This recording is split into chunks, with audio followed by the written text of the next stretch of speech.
If I have a problem, the problem is me. And if I'm the problem, I have a solution wherever I go. And if anyone else is the problem, I'm held hostage.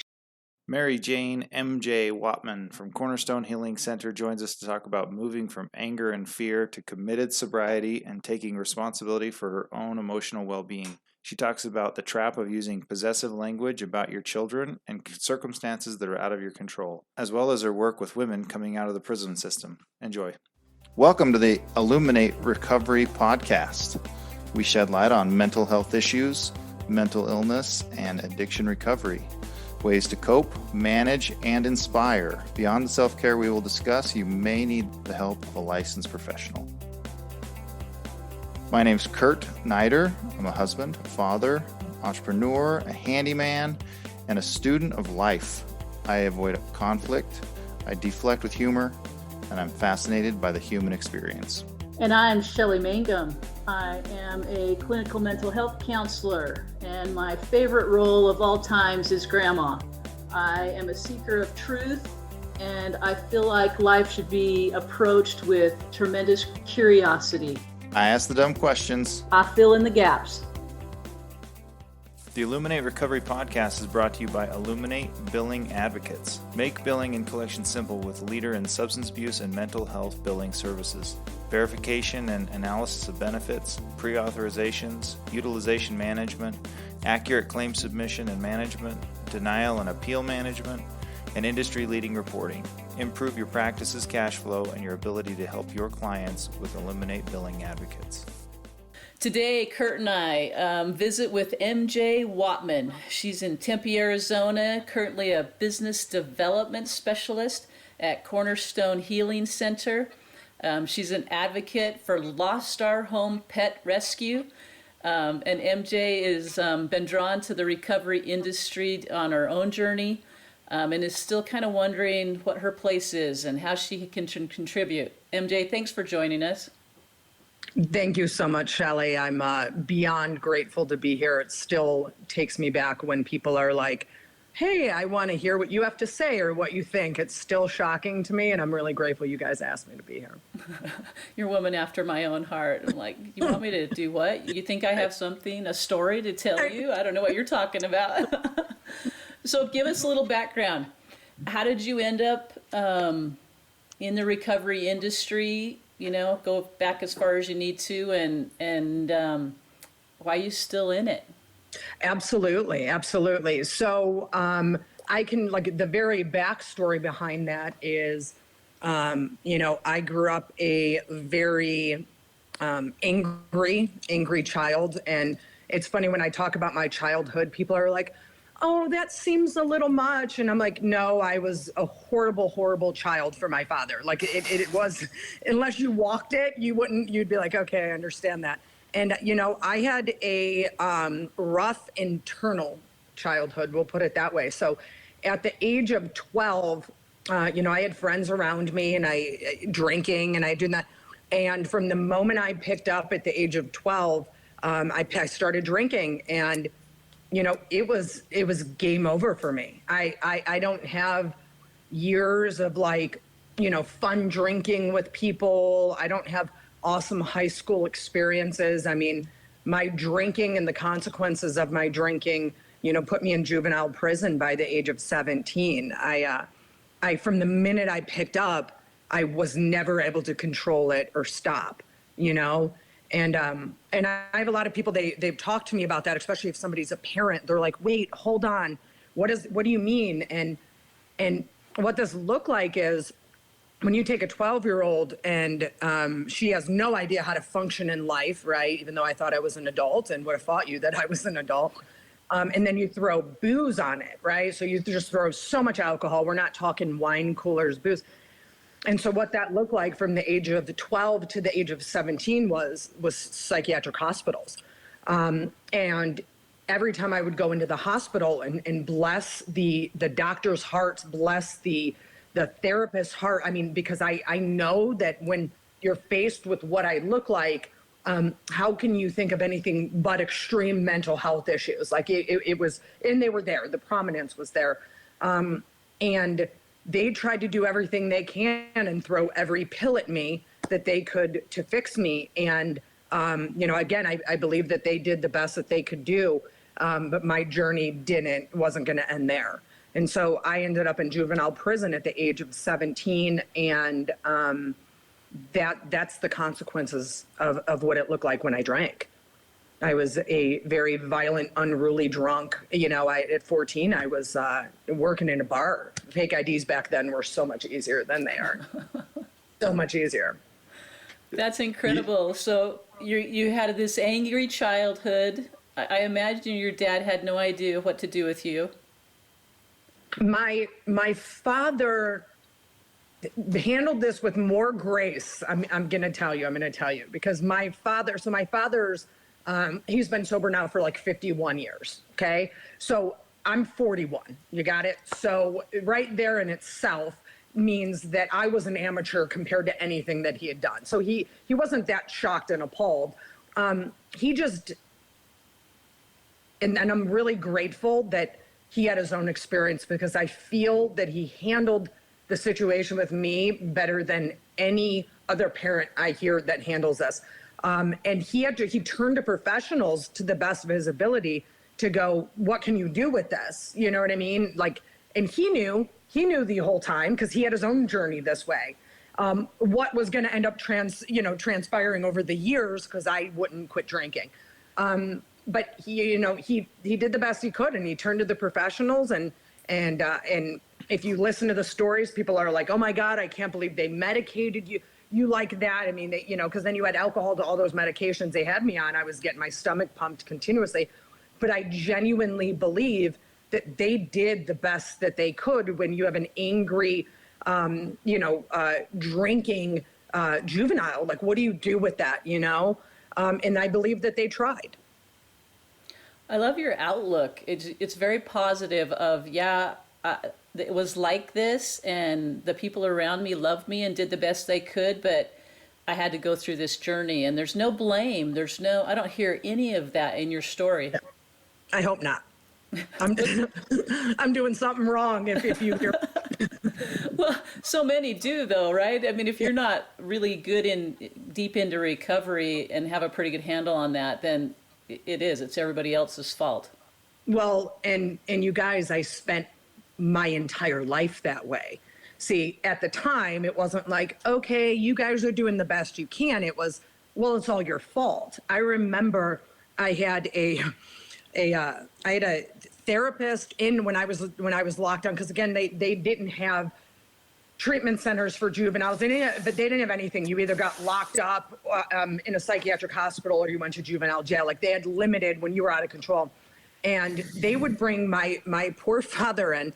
They would bring him in and tell him how he kind of needs to love me more, right? The reason I'm acting the way I'm acting. And I would be like, yeah, that's what it is. You don't love me enough. And see, I have a brother and sister who went through my entire life with the same circumstances, and being the troubled baby, I actually got more attention than all of them. And neither of them turned out, you know what I mean, the way I did. But everyone would just be like, you need to give her more and you need to love her more. And I'm like, yeah, that's what you need to do. It's your fault. And I spent my entire life being a victim. I spent my entire life, I feel this way because of you guys. And unless you guys learn to act differently, I'm never going to be okay. And I had a lot of people, they bandwagoned it. I had some abusive stepmoms when I was younger, and people would be like, oh my God, it makes sense on why you are. Yes, right, you guys? It's not my fault that you know what I mean? And unfortunately, I took that and it almost killed me. Mm-hmm. It almost killed me. That's incredible. Yep. Well, and as a young person, you're so impressionable, and you're in this really hard place, and people are like, it can't possibly be your fault. It has to be your environment's fault. Yes. And of course, that's easier to hold on to. But the problem with that is you can't do anything if it's somebody else's fault, right? Absolutely. Absolutely. So tell me your mental health. I'm curious about your mental health stuff. Is that alcohol induced, or do you really have this pervasive mental health? So I can tell you that MJ's emotional nature, that was there with the anger and with which of course we know now is fear. Like that's 100% what that is. That was there way before I picked up. So, I ended up with some abusive stepmoms, and when you take, I know it's a big scenario that men are the abusers, and I have the exact opposite experience in my life. I've walked in and watched, my dad just putting his hands over his head as women had hit him, and the abusers in my life were women, right? The stepmoms, that kind of stuff. And when you put somebody like that, my brother and my sister, I'm assuming they felt fear and they were able to adjust. I turned to rage and anger. So this was prominent way before I picked up a drink. And what happened is that when I picked up the drink, it just fueled that. So I can tell you that through my entire childhood into my adult years, I've had the consistent diagnosis has been you're bipolar, right? I'm very, age has mellowed me out a lot, but I get the very hyperactive, which is the mania, and then I drop down into the depressive. And that's a whole nother story now, but I can say that through that entire time, that's what they saw. They saw the bipolar. It presented as the bipolar, and it could possibly and still could possibly have been bipolar, if that makes sense. So they tried an obscene amount of medications. And then, of course, now this was back in the 90s. They would never mix these medications like they do now. I have doctors going, what do you mean they put you on Prozac? You should never put somebody, But if you knew me, you'd know that they just did the best that they could do. So there was the underlining mental health. And I had a lot of people that wanted to focus on the mental health and believed that if the mental health was addressed, the drinking would subside. And I wanted to jump on that. Like, why wouldn't I want to take a couple pills and my life would end up being okay and it would be better? And I wanted it to actually be the truth. I don't have stigma with mental health, if you can tell. And I wanted that to be the truth. I wanted it to, in some way, not be my fault, if that makes sense. If it's mental health, I can't control it and it's not my fault. Which, as we know, as an adult, it's like, well, that's not the way that works either. Because I wanted the excuse. I wanted the excuse of why I did what I did and the blame. So does that answer it for you? It does answer it, and I love the way you answer it in such great detail, because you're certainly your story is unique, but it's not the only. Everybody has a story, and being able to hear somebody else and relate to somebody else who's been where they were is super powerful. So I love the detail that you bring in. So talk about your recovery, right? What did that? Because I can tell now you're in a much better place, and you even question the bipolar piece. Talk about that recovery journey and how that got you to where you are now. Okay. So I when I was 21, I ended up going to prison. I went to prison, and right before I went into prison, I believed, because I really don't like. I'm the type that I want to do what I want to do, and I really don't want to suffer consequences. You get that? Like, that's me. Like, I just, how dare you guys bring consequences against me? So I was facing prison, and I had a brilliant idea at the age of 21 that they do not send pregnant women to prison. I believed that. I wholeheartedly believed that. And I am proof that they do. And so there's a lot of other people. So I ended up going to prison at the age of 21. I had my daughter in prison, and she's now going to be 20 this year. So that's how long ago that was. And I believed that when I went into prison, I believed that this was it. I believed that these were the consequences I needed. It all makes sense now, and that I'm never going to do this again. Like it clicked for me. I want to tell you guys, I'm 20 years clean and sober, and I'm not, So I had a lot of pain that needed to come after that. A lot of the consequences that came were that final conclusion that these consequences were never going to be enough. to sober me up. And I, you know, I wish they were. This conversation would look very different. And what happened is that I got sober and had 2.5 years of sobriety. I relapsed. I got sober again. I had 3.5 years of sobriety. And during that time, when I was not participating in my recovery, I had to have some surgeries. And then we have a nice 7-year stint of hard narcotics. And by time I entered the world of recovery, I was broken. I had very young children that I had done everything I said I would never do, putting them in the car when I was in blackouts. Everything I was disgusted by people that did, I ended up doing that. And when I got sober, I don't know how to describe defeat into a sense of willingness, into willingness. And what that means is not that I put down drugs and alcohol. It's for the first time in my life, I was willing to accept responsibility. And that was something that I never wanted to do. I just always wanted to blame my pain, my drugs, my alcohol use on other people. And if you guys had went through what I went through, you guys would understand why I do what I do. Poor MJ. Like, that's all I wanted was poor MJ. Nobody gives it to me. Even when bad times, people are like, I'm not giving you a poor MJ. And I'm like, please, just one, give me one. And so, you know, I was defeated. I was defeated. And I had to take a hard look at, I'm a 31-year-old mom, and drugs and alcohol are more important than they are. And that's the sad truth. I will never beat around. Like, I loved them. My actions did not dictate that. I've worked with a lot of women over the years and men. I love my kids. And it's like, are your actions? Well, no. And I've also learned a really hard truth, guys. Wait for this. You might not know this yet. The world judges you by your actions, not your intentions. And see, that's so wrong, guys. That's so wrong. You know, there's one thing I could change. And so what I was able to do and find in recovery is learn to change the actions. And then the rest just kind of followed with that. And that was something I was never willing to do prior. I was never willing to do that. I just wanted to do whatever I wanted to do. And I need you guys to be okay with it, you know? And of course, in this beautiful little journey of recovery, I learned that I wasn't okay with it. That was, you know, it took years into my sobriety where I realized, oh my God, this is hurting me when I'm angry. You know, like all those things that people talk about, and I'm sure they said to me over the years, but I didn't put 2 and 2 together.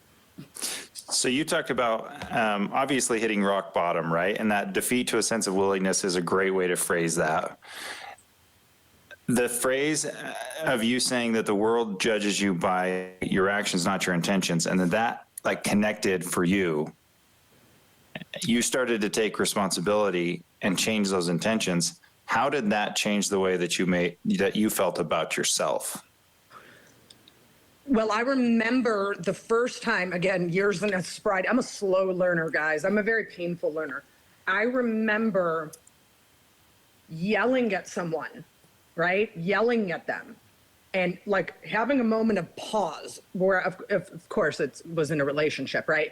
And yelling and having that moment of pause and being like, this doesn't feel good. And I had spent my entire life with it not clicking that I'm hurting me. And that never worked for me in the beginning. I need to be very clear that I needed to compute that I don't want to hurt you first. Like that I have this like weird, like I don't want to hurt people. And of course I didn't realize that the more I hurt people, the more, of course I hated myself. No wonder where this anger came from, this bitterness. And the longer I do this, I'm working on sarcasm now. I don't want to talk about it. I really thought I had a couple more years till I had to work on this jabby sarcasm that I have. I'm not ready. I really, you know, give me 5 more years of being a sarcastic jerk. Like, and I was being sarcastic with somebody and I'm jabby and I'm like, oh man, why did I do that? Doesn't feel good. The person didn't even respond negatively. Like they went with it. And I was like, oh, I don't like that. And it happened so slowly. I had a lot of pain in sobriety. It happened so slowly that's when I realized, like, my anger, it's hurting me. I'm not going to sit in resentment anymore. At first it was, if I sit in resentment, there's a good chance my sobriety is going to be really disconnected, right? And that's enough. I want to stay sober. So I'm going to do the work on this resentment. I'm not going to sit in it. Then it became I don't want to hurt me. And that's a huge thing, because I just spent my entire life trying to die.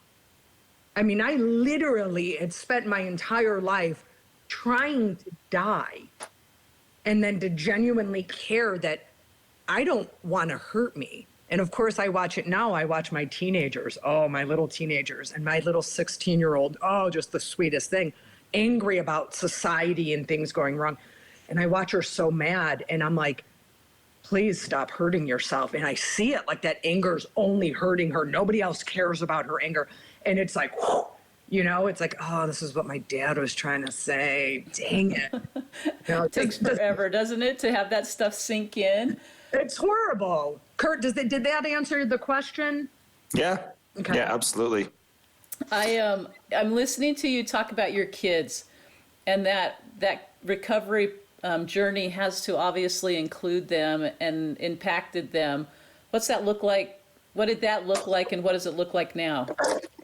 So I've always been pretty honest with them. Like, we'll be very clear, very honest, because I also wasn't one of those that felt like I should drag them through my addiction, but not let them actually see what recovery is, if that makes sense. I've worked in treatment a long time, and I have people that are like, I don't know if I should talk to my kids about this. And I'm like, but they just played a part in the addiction process. Talk with them, be a part of the recovery process with you. And it has been, man, I have the most forgiving children, right? It's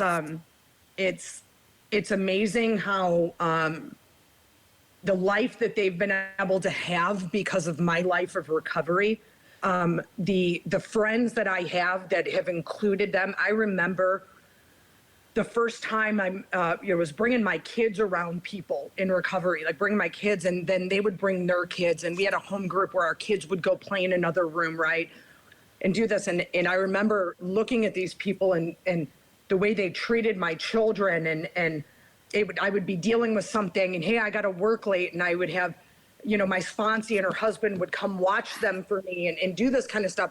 And so they get to see nothing but the beauty of what this program looks like, if that makes sense. And it's funny because a couple years ago, I went through the fingerprint clearance process, right? So I've been taking meetings into the women's prison here. I've been doing all that, but I was like, finally, I'm just going to go through the fingerprint clearance. And a couple weeks ago, my daughter was talking to me, and she's like, Mom, what exactly, me and my other daughter, what did you go to prison for? And like, they knew, but they don't, know. And I go, here, I'm going to send you my fingerprint clearance card. So that's all my charges I've ever had, explanation of all of my charges that I ever had. So my 15 and 16-year-old, I just emailed them the fingerprint clearance card, and they're like, oh my gosh. And some people would be like, what? And I'm like, because it's the truth. And I have no problem. I am not ashamed. I have no stigma around any of my life. I have no stigma around my addiction. I have none of it, because what I found is that as soon as I accepted it, your guys' opinion doesn't really matter that much, right? Like that's, I embrace it today, and I'm able to help people. But they were like, wow, Mom. And I'm like, yeah, this is what alcoholism looks like, ladies. That's my best explanation of that. Wow, incredible. Are you seeing your kids follow that pattern? Because obviously we always want to break those generational patterns. What's that looking like? Well, here's the thing. So, my mom, my dad, my grandfather, who died with being sober for 28 years. I have alcoholism rampant. Like, you can't get any more with this Polish Irish family. I mean, you can't. Like, it is rampant. And I can tell you that, my ex-husband, he and I get along swimmingly. When one of my daughters is pulling something that a teenager does, even if it's not addiction or if it's that, which they've been to answer that, Shelley, is they're amateurs compared to anything with me. And my husband always has to stay. Stop comparing our children to you. No one's as bad, because I'm like, oh, 14, I was working in a bar. I dropped out of high school, right? Like this one, she tripped on acid one time. Like, I mean, that's not bad compared to me. And he's like, stop, you know? So no, the footprints have not been there. They're not there. And I can tell you guys from the bottom of my heart, I really don't have that much worry about it. Because whatever their path is, I've given them an example of what to do. And that's what my dad did with me. My dad never tried to tell me how to stay sober. Like I remember, you know what he told me about alcoholism? If you don't drink, you can't be an alcoholic. That's what he would say to me, right? If you don't pick up alcohol, you can't be an alcoholic. Yeah, sure. And I'm under no delusion. I do my best with my kids, but I am an example to them. Because I remember when I got sober, my greatest lesson was the way my dad handled me. And to know that man had to accept that as much as that I was his child, that he had to do his best to let go and trust that the universe and I are going to figure this out. Because I watch parents like he would have been. I watch parents now, and it's watching somebody in addiction. When you're watching them, how I save my kid and how I save my kid, and I can tell you guys, a couple years ago, my daughter, who was 17 at the time, she committed suicide. And when you take somebody like me, and you now have a 17-year-old who is no longer there, right? Like she's no longer there. That invokes a fear to either want to hang on to your children and never, right? To fix, how do I make sure this never happens? Or it does the opposite, and you want to just kind of detach and push them away because this is going to hurt. And when this happened, I watched myself start grasping onto my other kids. Do you understand? Like grasping onto them, because that fear, and like, just, I mean, it's like that, it's gone. Everything's changed. Your life has changed. You'll never be the same, period. Like there's no conversation to be had. And I had to do a lot of fear work, a lot of meditation. Oh my goodness. The amount, I mean, I would like panic attacks and have to do this to be able to not push my kids away and detached, because you're going to go someday and I don't want to feel this ever again. Not hang on to prevent pain from happening, but learn to allow them to have their life despite my fear, if that makes sense. And that is such a work in progress for me, and it has fluctuated and it has gone up and down, and mine is more of detachment. I'm gonna detach. And so mine is stop detaching. Like your fear isn't going to prevent. So it's been a lot of work over these last 4 years. And I think I do a pretty good job of not putting my fears off onto my kids, because it's not fair that I do that to them. It's not fair that they have to live a life based on my fears and what I'm going through. And so I'm really grateful that if anything tragic in my life has had to happen, that I have this design of living that allows even the most tragic thing you can imagine to walk away from it being utterly grateful and willing to grow and to have learned. Does that make sense? That makes so much sense, and I'm just sitting here in awe, because what you just shared, I mean, I can only imagine the journey, and I heard you say you're still in that journey. You don't lose a child and ever be free of the pain that comes from that, right? You just can't. There's always that loss, but that piece of, you watch parents that are doing everything they can to save their child, and it's just pushing them away. It's not the message, because the message you send when you do that is, we can't trust you, and you're not okay by yourself. You're only okay if you do what we say. And that's never intended, but that's exactly what's sent. And what you're saying is, you guys are going to mess up, and I'm going to be here, and it doesn't change how much I love you and how much I care about you, but you're going to mess up, and we're just going to pick up the pieces and figure it out. That's it. that's so hard for parents, everybody, but parents particularly. That's a tough concept to capture. And I can tell you that nobody taught me that. What I learned was watching my father. Mm-hmm. What I learned was watching him and knowing that whatever my other children, whatever path they have ahead of them, that if the only thing I get to be is an example, then, I fail miserably. Of course I do, right? Like, who doesn't as a parent? Come on. Like I always tell this to parents. I'm like, listen, no matter how good you do this, there's going to be one, parental guilt, no matter what. Like, you're going to, right? And two, they're going to blame you for everything. So it doesn't matter. Like, none of it matters. And I have so many women that are just now starting that journey of parenting. And I watch them go out, right? And it's funny because the only way I can treat my kids and the best way I try to teach the best I can is they're not your kids. Like, they're not yours. And that's hard when you're waking up with them, changing diapers, doing all I'm sacrificing. And it's like, they're not yours.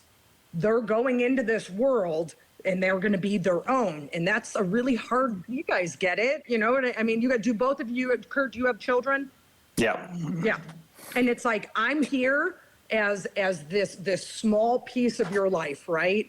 And that's a hard thing, and the fear is just gnarly. Oh, it is. It's incredible. Horrible. But yeah, my oldest two teenagers, they taught me like I didn't have a choice, right? Because they weren't going to do what I said. I would come to my 16-year-old son's window and I'd say, honey, I put the screen back in your window. Do you have any idea how that came out? And he's like, no, Mom, I have no idea. And the very next day I'd come back and put the screen in again, and I come to the realization it really doesn't matter what I do as a parent. At some point, they're going to choose. And if I want to have a relationship with them and influence them and love them, I better change the way I'm thinking and parenting and showing up for them. So I love your example because it's spot on and not easy, right? That journey is not easy. No, it's not easy. And it's really funny because I got to spend some time doing interventions, which is like, unfortunately, I did this when my kids were too little. So the traveling, it was a short period of time. But I love more than anything working with families because the objective is to try to teach somebody, like, to take this mother, this father, this grandmother and say, the most loving thing you could do is offer them recovery. So if you're doing anything outside of offering them recovery, that's not the loving thing to do. And it's hard because what do you mean? I should bring them home and I have to give them money and I have to do this. And it's like the loving thing to do is for you to be willing to be uncomfortable, because that's what it is. It's not about, it ain't about other people. Like, it's not about my son. No, it's about the way I'm going to feel with my son, the guilt I feel, the shame I feel, right? And it's like, you need to be willing to be uncomfortable for your loved one to have this life of recovery, and you got to be willing to be uncomfortable. You want them to be uncomfortable. You want them to put down drugs and alcohol. You want them to go into treatment. You want them to do that, but you're not willing to do that, and that's where all the work is in the intervention. And I feel it's that way with parenting, period. Yeah. Well, the parents aren't broken. They didn't do anything. If you'll just fix my child, then our whole family will be all better, and it doesn't work that way. Right. It's a system. If you guys could have just fixed my broken family, I wouldn't have had to go through any of this. We wouldn't have to had all that anger. Exactly. Exactly. So yeah, it's a weird little thing, man. I've had people, they're like, MJ, I remember the first thing you said to me when I found out I was pregnant or my wife was pregnant. And the first thing I always say is, you're about to learn fear like you've never known fear. That's always my first parenting tip.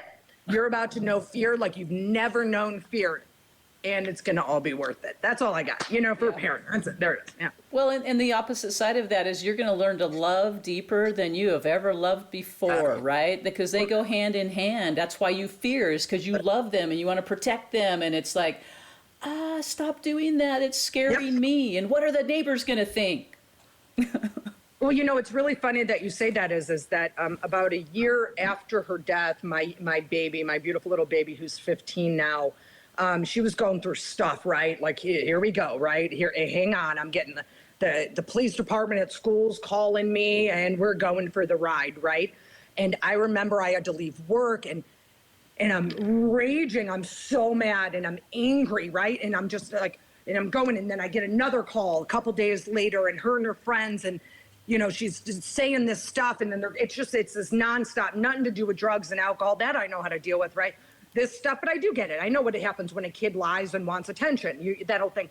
And I remember I'm driving, the Tempe Police Department, they're out looking for her and her friend, who took off from school and all this stuff. And I come home, and I'm not with her. It was about the third or fourth time I'm getting another call from the school. We need you to come in. We need to sit down, all these. And I'm just like, I'm so mad. And I stop and I go, what are you afraid of? And so I got to grab pen to paper, and I started doing this fear work. And you guys, like, I'm going to choke right now. And this is the truth right here. Ready? I'm looking at this and I go, am I afraid about the life she's going to have? And I go, I mean, kind of, but not really. Like, I have an amazing life today, you guys. Like, and I'm like, okay with my past. I'm genuinely okay with it today because I get to like help so many people, and it's awesome. And nobody would want to hear me if I was like, had a good life. Like, what do you got, MJ? Right. And I go, is it because of that? And I'm like, no. And I'm like, what is this fear? What is this fear coming from? Right. And I go, okay, well, if I get called out of work, what if I lose my job? Right. I remember doing this to my dad over and over. And I go, what if I lose my job? Right. And I have this partner. I got this partner that I love, you guys. Like, I love him. And what if he says, I can't do this anymore? And then it hit me like a ton of bricks that all of my anger at her, every ounce of anger at her was, you're going to inconvenience my life. And what I wouldn't give, right? What I wouldn't give to be inconvenienced by other people that are no longer here, right? Like, what I wouldn't give. And since that day, it's been a completely different dynamic on the way I deal with my kids and the way I handle the trouble.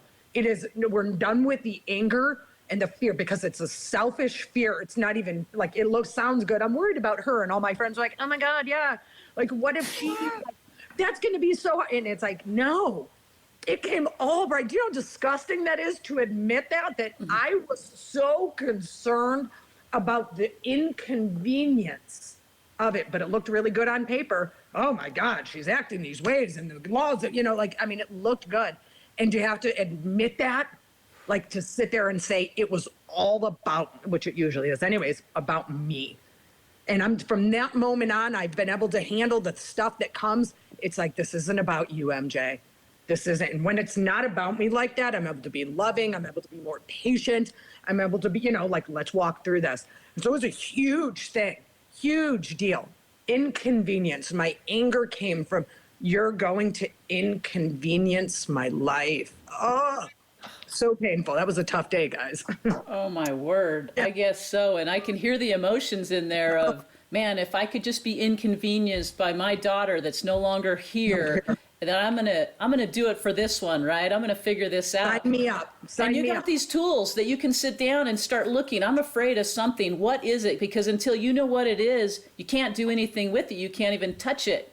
Yes. Then it just looks like anger. Yeah. And how did changing and coming to identify that, how did that change your relationship with your daughter?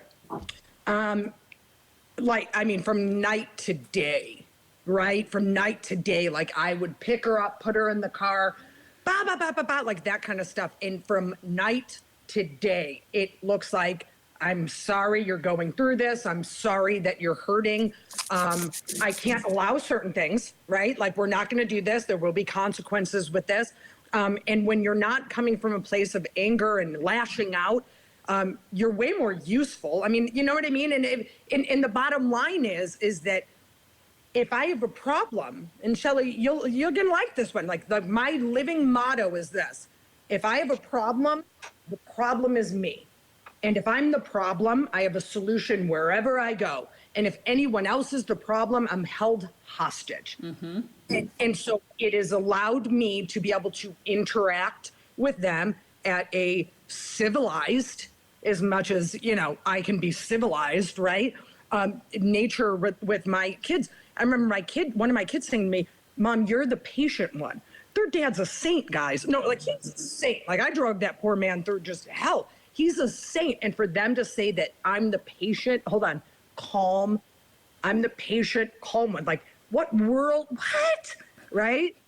And this guy's a saint. I mean, he is. And like they trust coming to me because I'm not going to overreact. That would not have been the case if I blamed this on anger and said, you need to act better as a kid. Right, because you would just sit there and shame them. But now the message you give them is, I love you no matter how you show up. I'm here to help you, and I'm going to set clear boundaries, and I'm going to work my recovery so you can figure out yours when you're ready. Yep, absolutely. And it's that accountability is they've got it. You're not taking their stuff from them, and how powerful is that? Absolutely. That's so cool. Yeah. We could talk about this forever. I'm just curious, what do you love doing at the Cornerstone Healing Center and with the people that you work with? Talk about that a little bit. So here's what I get to do. It's called, it's business development. I don't like that only because it's not. I mean, it is, but it's not. So I label myself the community outreach, okay? So here's what I get to do. So Cornerstone in itself, like I've been trying to get into Cornerstone and work for Cornerstone for the last couple of years. But when people come in, they never leave, right? So I have this thing with Cornerstone, and it'll sync up with everything I've kind of said there, is that I wanted to work at Cornerstone, not because of the workers, not because of the people who run it. They're all amazing. Is because in this recovery world, I'm interacting with people who are like really of service, and I'm going to go to an HN, like go to hospitals and care, just do all these things that come along in the recovery world. And I'm like, oh my God, like, where'd you go to treatment? And they're like, Cornerstone Healing Center. And I'm like, oh my God, that place is amazing, right? Because you watch it. Again, I don't care. Everybody talks about, oh, my company's amazing. I'm not doing that. It's from the people that are coming out. So the biggest thing that I get to do is I get to work within the community, even with people that cannot come to our facility. So there are people that if the insurance doesn't match up, Cornerstone was male only until February, and then we opened up with the females. So I get to work with people that have nothing to do with or without coming to our place. It's not this hustle of business. It's not this hustle of business. It is go out there, and this is from the owners down. You never say no to somebody. Bring them in. Even if they don't have insurance, we'll find a place for them, sit with them, offer them a cup of coffee. We're going to find them the right spot and help them get in. And so I get to go, like last week and tomorrow, I get to go in front of the parole board with a bunch of parolees and share and talk. And it's more about like my story going through. I'm not even like pumping Cornerstone. And I get to talk with probation officers after, parole officers, and we get to do this. So my life and days are filled with being out within the community and building the relationships that we're able to help everybody, even if it's not us at our facility. So it's so much more to me than business development. You know what I mean? I get to get out into the community, and it is by far, I've never been so happy because I liked pulling away from the individual client care and getting more out there and having hands-on, being able to help people. Because I get phone calls, domestic violence issues, and I've been able to build relationships with some domestic violence places in the community, and then I can connect them. And that's, what feels better than being able to help somebody? MJ, you have an incredible story, and I can tell by just what you said about your job that it's not really a job. It's something you love so much that even if they didn't pay you, you'd go do it because it's so much fun. Listen, in a heartbeat, everybody has bills and everyone needs to pay everything, but it is beyond I was doing this even when I wasn't working here, so you are correct, and I was doing it for free. My phone just rocks. I get rocked left and right. And yet to be able to wear very cool T-shirts, I don't know if you guys can see my T-shirt there.